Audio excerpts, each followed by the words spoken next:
যে বৈষম্য বিরোধী ছাত্র আন্দোলন তারা নতুন একটা দল অর্থাৎ বাংলাদেশ জাতীয় নাগরিক কমিটি সেখানে তারা গঠন করছেন। তাদের রাজনীতি দল গঠন নিয়ে দীর্ঘদিন ধরে এক ধরনের ধোঁয়াশা ছিল। ছাত্রদের যে নতুন রাজনৈতিক প্ল্যাটফর্ম সেটাকে আমি অবশ্যই খুব পজিটিভ একটা চেঞ্জ হিসাবে আমি দেখি এবং এটা হওয়াই দরকার।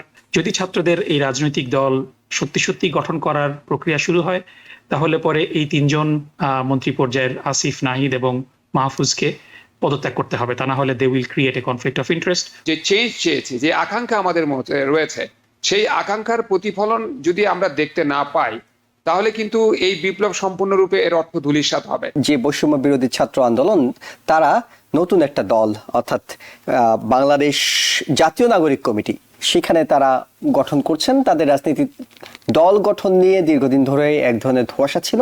শেষ পর্যন্ত তারা কোনো দল গঠন করবে কিনা, এখন তাদের নেতারা জাতীয় নাগরিক কমিটির সঙ্গে সংযুক্ত হচ্ছেন এবং তারা যেই প্রক্রিয়া দল গঠন করতে চাইছে এটা কতটা কাঙ্ক্ষিত এবং এটার ফলাফলটা আসলে কি দাঁড়াতে পারে, এটা কি শেষ পর্যন্ত কোনো কিংস পার্টি হতে পারে বলে আপনার ধারণা?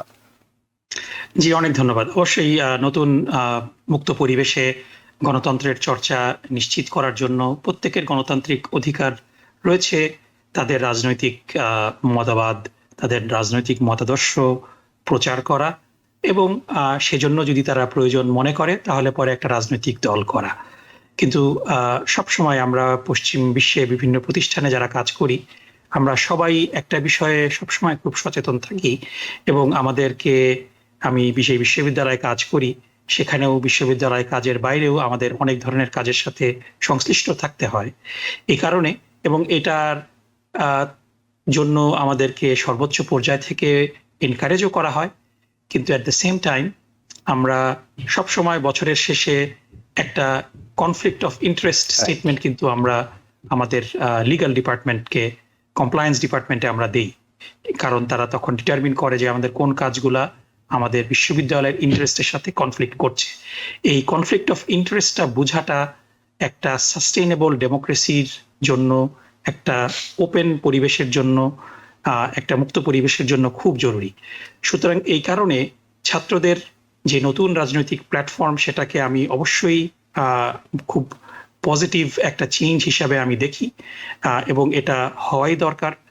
ছাত্ররা যে ত্যাগ এবং কোরবানি করেছে এবং সেই ত্যাগ এবং কোরবানিটাকে তারা যদি একটা রাজনৈতিক প্ল্যাটফর্মের মাধ্যমে জনগণের পাশে, জনগণের সমর্থনের জন্য নিজেদেরকে পেশ করে, এখানে আমি ক্ষতির কিছু দেখি না। কিন্তু সমস্যাটা তখনই হবে যখন সরকারের সাথে সংশ্লিষ্ট ব্যক্তি এবং প্রতিষ্ঠানগুলা এই নতুন রাজনৈতিক প্ল্যাটফর্ম গঠনের জন্য সহযোগিতা করবেন সরকারি জায়গা থেকে। এখানেই কিন্তু কনফ্লিক্ট অফ ইন্টারেস্টটা দেখা দেবে। সুতরাং এই সরকারে অ্যাটলিস্ট তিনজন মন্ত্রী পর্যায়ের ব্যক্তি রয়েছেন যারা ছাত্রদের সাথে সংশ্লিষ্ট। যদি ছাত্রদের এই রাজনৈতিক দল সত্যি সত্যি গঠন করার প্রক্রিয়া শুরু হয় তাহলে পরে এই তিনজন মন্ত্রী পর্যায়ের আসিফ, নাহিদ এবং মাহফুজকে পদত্যাগ করতে হবে, তা না হলে they will create a conflict of interest which is bad. এবং এর বাইরেও অন্য অন্য জায়গা থেকে ডিজিএফআই এবং অন্য অন্য গোয়েন্দা অ্যাপারেটাস, যেটা খুব দুঃখজনকভাবে সেই স্বৈরাচার আমলের 15 বছরের যে অ্যাপারেটাস ছিল তার থেকে খুব বেশি পরিবর্তন হয়েছে বলে এখনো কিন্তু প্রতীয়মান হচ্ছে না। স্পেশালি গুম কমিশন যে রিপোর্ট দিয়েছে সেখানে 22 জন সেনা কর্মকর্তার ব্যাপারে যেই তাদের পাসপোর্ট বাতিল করার ব্যাপারে যেই সুপারিশ তারা করেছিল সেটার ব্যাপারে কোর্ট অলরেডি কম্প্রোমাইজ হয়ে গিয়েছে আমরা দেখেছি এবং তাদের প্রতিও জীবনের হুমকি আসছে। আমি এই গুম কমিশনের কয়েকজন ব্যক্তিকে ব্যক্তিগতভাবে চিনি, দে আর ওয়ারিড অ্যাবাউট দেয়ার লাইফ এবং তারা ভয়ানক জিনিসপত্র তারা খুঁজে পেয়েছেন তাদের তদন্তের মধ্যে। সুতরাং এই ডিজিএফআই যদি এই ছাত্রদের এই প্ল্যাটফর্মকে হেল্প করে এটাও আনফর্চুনেট হবে এবং স্পেশালি তাদের যেই সমন্বয়ক পাটোয়ারি, সে যে বক্তব্য দিয়েছে কয়েকদিন আগে যে যারা নির্বাচিত ওয়ার্ড কমিশনার ছিলেন তাদেরকে পুনর্বহাল করা, এটা এই পাওয়ার গ্র্যাব এবং আপনি যে এই টার্মটা ইউজ করেছেন কিংস পার্টি, আমি এটা ইউজ করতে চাই না, এই কিংস পার্টি গঠনের দিকেই কিন্তু ইঙ্গিত দেয় এবং সেই এবং সত্যি কথা বলতে কি যে বিগত আমলে কোনো সুষ্ঠু নির্বাচন হয়নি, এখানে বিরোধী পক্ষের দু একজন প্রচন্ড জনপ্রিয় ব্যক্তিত্ব নির্বাচিত হয়েছেন, কিন্তু তারপরেও আমরা যদি প্রসিডিওরটা দেখি যে এই ব্যক্তিদেরকে প্রথমত নির্বাচন করতে দেওয়া হয়নি, হামলা মামলা, তাদেরকে নমিনেশন পেপার সাবমিট করতে বাধা দেওয়া হয়েছিল, তারপরে যারা এই ফাঁকফোকর দিয়ে নির্বাচনে অংশগ্রহণ করেছিলেন তাদেরকেও নির্বাচনী প্রচারণা করতে দেওয়া হয়নি, এবং এদের মধ্যে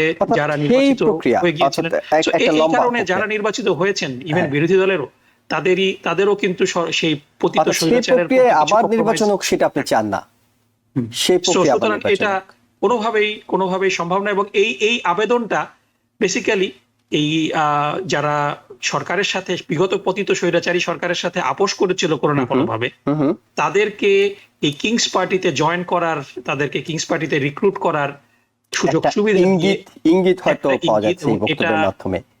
এটা খুবই এটা কোনো রাজনৈতিক দল মেনে নেবে না। সুতরাং আমি জাস্ট কনক্লুশনের নিয়ে বলবো যে আমি ছাত্রদের নতুন প্ল্যাটফর্মকে ওয়েলকাম জানাই, কিন্তু এটা যেন সরকারি কোনো সুযোগ সুবিধা ব্যবহার করে একটা কিংস পার্টিতে পরিণত না হয়, গোয়েন্দা বিভাগ দ্বারা, ডিজিএফআই দ্বারা তারা পরিচালিত না হয়, এই ব্যাপারে সবাইকে সতর্ক থাকতে হবে। অ্যাডভোকেট আব্দুর রশিদ, সেই আশঙ্কা থেকে, অর্থাৎ রাজনৈতিক দলগুলোর মধ্যে এই আশঙ্কাটা কাজ করছে যেটি ডক্টর নাকিবুর রহমান বলছেন, সেই আশঙ্কা থেকে কি বিএনপি প্রধান উপদেষ্টার বক্তব্য নিয়ে তারা তাদের যে কার্যনির্বাহী কমিটি এবং স্থায়ী কমিটির বৈঠক হয়েছে সেখানে তারা অসন্তোষ জানিয়েছে, সেই আশঙ্কা কি বিএনপির মধ্যে এর মধ্যে চলে আসছে যে এই সরকারে যারা আছে তাদের পৃষ্ঠপোষকতায় আরেকটা দল হতে যাচ্ছে যারা হয়তো ক্ষমতার ভাগীদার হবে?